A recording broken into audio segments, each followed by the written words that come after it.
Hello, guys. Hello, friends. Hello, gentlemen. Hello, all. So,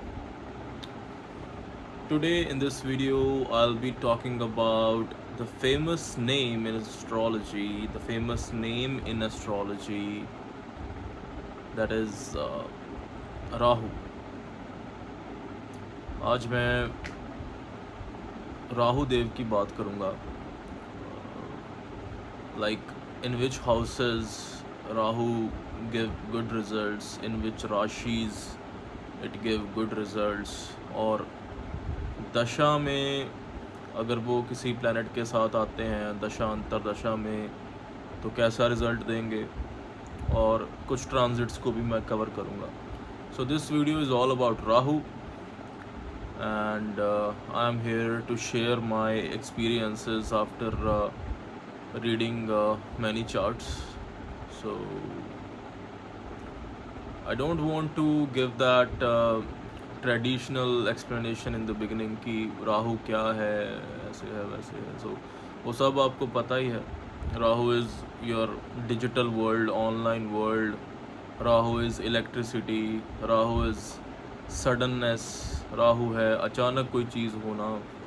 so that is all about Rahu. Your online work, your electronic digital devices, your digital smart watch, that is all Rahu. So हम शुरुआत करते हैं किसी house से. so अगर मैं houses की बात करूं, राहु इज़ गुड इन उपच्य houses, that is according to our ancient texts, that is third house, sixth house, 10th house and 11th house. But the truth is कि बहुत सारी कुंडलियाँ मैंने देखी इन प्लेसमेंट्स के साथ भी, तो वो लोग कुछ बहुत बड़े बिलियनियर्स नहीं थे.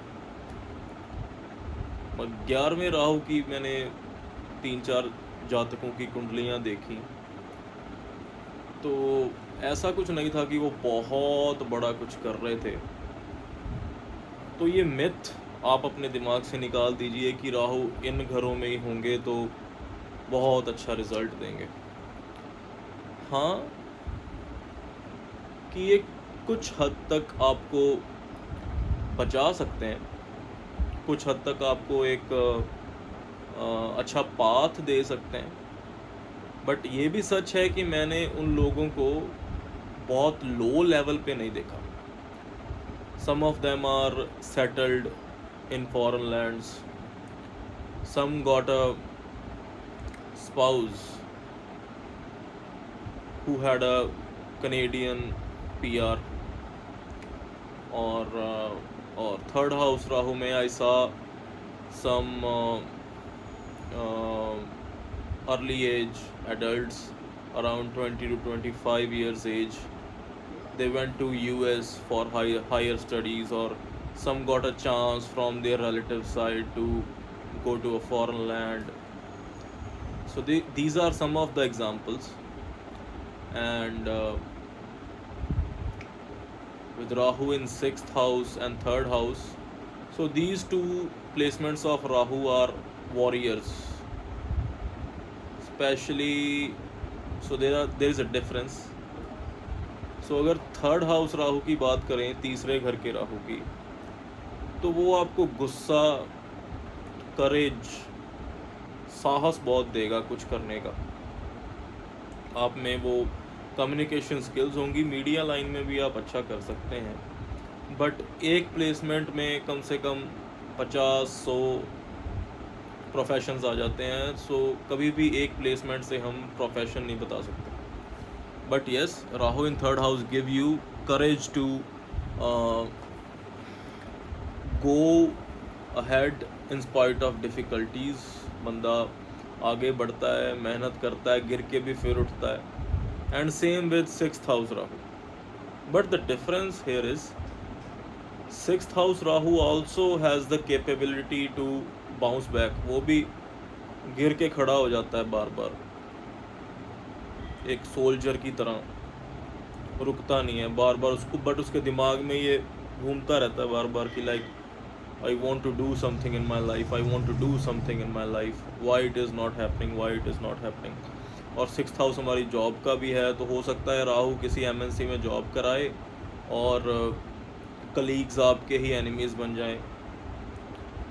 सो if we compare Rahu 6th house with 3rd house, so 6th house Rahu give you enemies, hidden enemies. कई बार परिवार में ही आपके लोग आपके एनिमीज़ होते हैं और लोग जलते बहुत हैं, आप थोड़ा लाइमलाइट में रहते हो, लाइफ में गिरते भी हो बहुत बार, बट फिर भी राहु देव आपको उठा लेते हैं। So this is 3rd house, 6th house Rahu.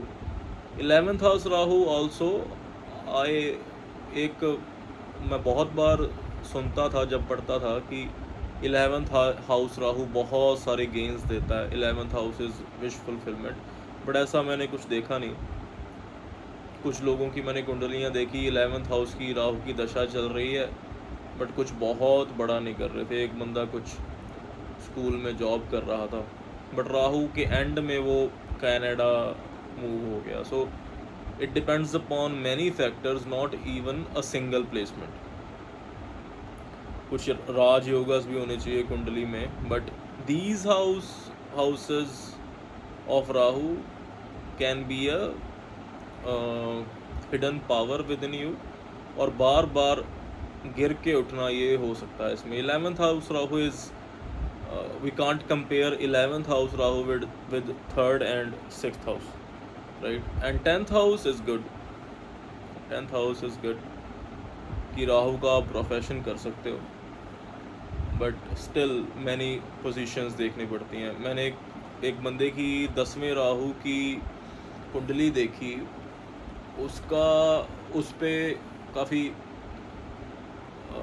उसका बिज़नेस ठप हो गया था, उसके पार्टनर ने ही उसको धोखा दे दिया था, और उसने शॉर्टकट्स बहुत लिए लाइफ में। बनने की बहुत बड़ी चाह थी, बट सही तरीके से नहीं, शॉर्टकट्स बहुत लिए, चालाक बहुत था वो आदमी। तो उसका पार्टनर तो बहुत अमीर हो गया, बट वो फॉरेन में होने की बावजूद भी he didn't get a wealthier life. तो उसका मैंने देखा तो शनिदेव उसके 5वें घर में थे, जो कि इतनी अच्छी प्लेसमेंट नहीं होती। काल पुरुष कुंडली में शनि 5वें घर में, मतलब सूर्य के घर में होते हैं, तो उसमें बंदे को बहुत ही स्ट्रिक्ट और डिसिप्लिन्ड लाइफ जीनी चाहिए, फिर ही कुछ होता है। शॉर्टकट्स लेगा तो शनिदेव क्रॉस कर जाते हैं राहु की अच्छी प्लेसमेंट को भी। सो ये बहुत कॉम्बिनेशन होते हैं कुंडली में, बट ये नहीं है कि 10वें का राहु अगर शाहरुख खान का है तो जिसका भी होगा वो बहुत बड़ा बन जाएगा। So it depends. सो ये 4 प्लेसमेंट्स थी। 8वें राहु का ससुराल से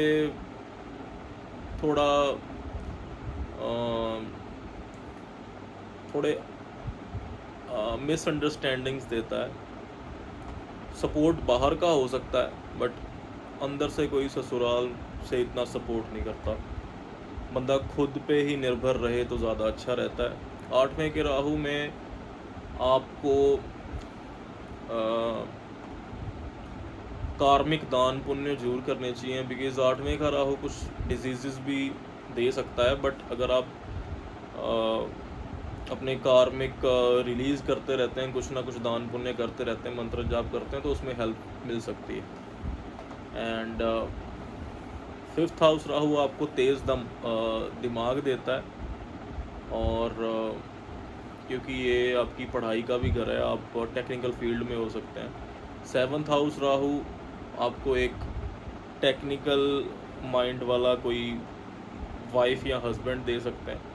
7th हाउस राहु में बहुत बार ये बोला जाता है कि बहुत ख़राब है, बट ऐसा ज़रूरी नहीं है। I saw someone has 7th house Rahu और उसका स्पाउस बहुत ही टेक्निकल फील्ड में बहुत अच्छा है, बट एक चीज़ है कि he is very much interested into technical field that he doesn't give much time into personal life, so that can be a issue, a minor issue is there, but still 7th house Rahu, if you have, you can go to you can settle in foreign lands also. And 9th house Rahu काल पुरुष की कुंडली के हिसाब से गुरु का घर है, तो राहु इतना कंफर्टेबल नहीं होता यहाँ पे। अगर तो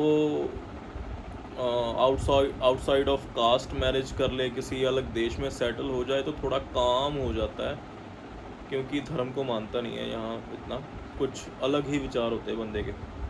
12वें घर का Rahu very good for foreign settlement. अगर फॉरेन ना जाए बंदा तो फिर प्रॉब्लम है, क्योंकि फॉरेन जाके भी मेहनत करनी पड़ती है, बट उसमें 50% कम हो जाते हैं रिजल्ट्स, और अपनी लग्जरीज़ पे बंदा खर्चा बहुत करता है 12वें घर का राहु। और पहले घर का थोड़ा सा हठी होता है, बट एक अच्छी बुद्धि दे देते हैं राहु देव पहले घर में, और चाम दे देते हैं। आँखें इंसान की थोड़ी बड़ी हो सकती हैं, दांतों में स्पेसेस हो सकते हैं, और एक अच्छी पर्सनालिटी होती है बंदे की अगर राहु पहले घर में हो तो। राशि पे बहुत चीज़ें डिपेंड कर जाती हैं, बट इतने ज़्यादा भी ख़राब नहीं होते इसमें। बट क्या होता है कि लाल किताब के सूत्रों के हिसाब से राहु पहले घर का सूर्य को चोट मारता है, because first house is a कारका of sun.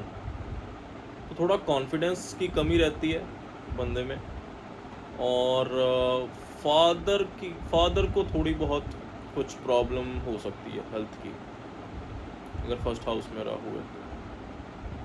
And second house Rahu परिवार से मतभेद, और अगर अचानक कहीं पे अपना धन लगा दे बंदा शेयर मार्केट में, तो अगर अच्छी दशा नहीं है तो नुकसान बहुत हो सकता है।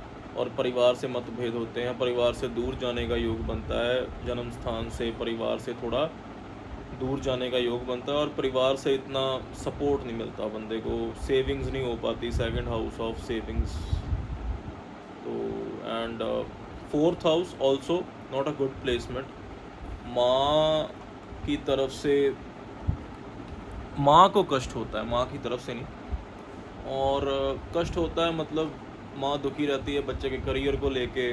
जन्म स्थान में रहेगा तो प्रॉब्लम ज़्यादा होंगी। अगर तो परिवार से माँ से दूर चला जाए तो कुछ हद तक ये राहु शांत हो जाते हैं। So these are the general house predictions for Rahu. And video बहुत लंबा हो रहा है, so I will cover science and aspects and dasha wise analysis of Rahu in my next video. If you like this video, please comment. You can visit my page also, Instagram page, and you can contact me for your personal consultations. Thank you very much.